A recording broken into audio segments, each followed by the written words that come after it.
This is a modification I did of some mirrored closet doors.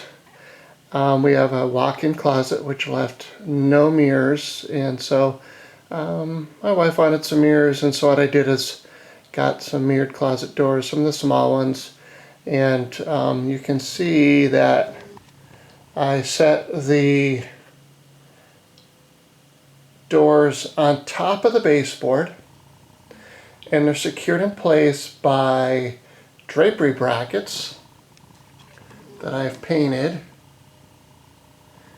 And also I set this one on this wall in first, so it's actually being held really snugly in place by this one. So there's some real stability in this installation, and these brackets down here,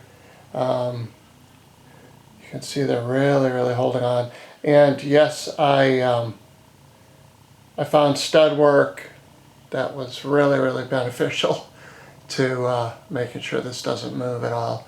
They're not really that heavy, but you know, better safe than sorry. And I'm not going to use those any kind of fasteners like mollies or toggles or anything like that. Just go ahead and find some wood and get it done.